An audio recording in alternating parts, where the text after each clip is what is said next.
Magandang hapon sa ating mga kababayan. Gusto ko lang po magbigay ng update tungkol dito sa ating response sa magnitude 7.8 earthquake na nangyari sa Mindanao. No? So as of 3 o'clock p.m. today, meron na po tayong 1,209 recorded aftershocks. No? Ito po ay report sa atin ng PHIVOLCS. So doon sa area, no, this range from 1.3 to 6.4 magnitude, no, mga aftershocks. So 1,209 as of 3 o'clock this afternoon.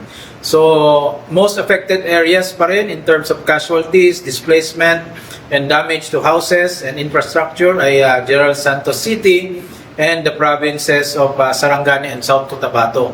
So tuloy-tuloy pa rin po ang pagbibigay tulong ng ating Regional Disaster Risk Reduction and Management Council sa dalawang regions 11 and 12. So, but ito po ang update natin as of 3 p.m. in terms of casualty, no? So, 38 na po ang reported dead casualty. Meron pa rin po 4 na missing. So, nadagdagan lang po ng isa, no?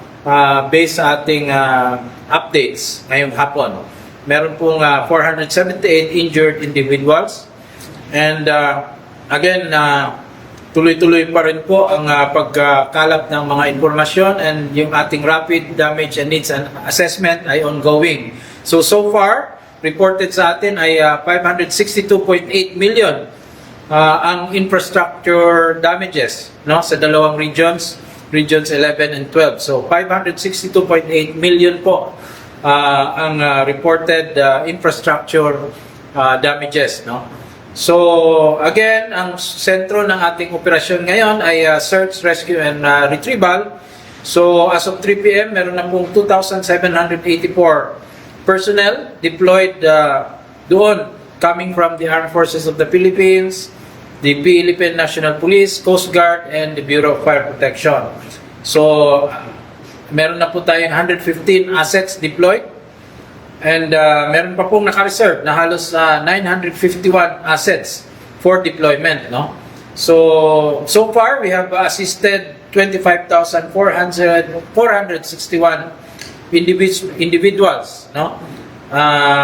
Ang na-assist natin dito sa ating ongoing operations. So, yun lang po ang aking update. So, yung isa na reported na dagdag ay galing po sa General Santos City, no, ng Region 12. So, tuloy-tuloy pa rin po ang operation, and we will be providing more updates as we obtain additional information from our local units.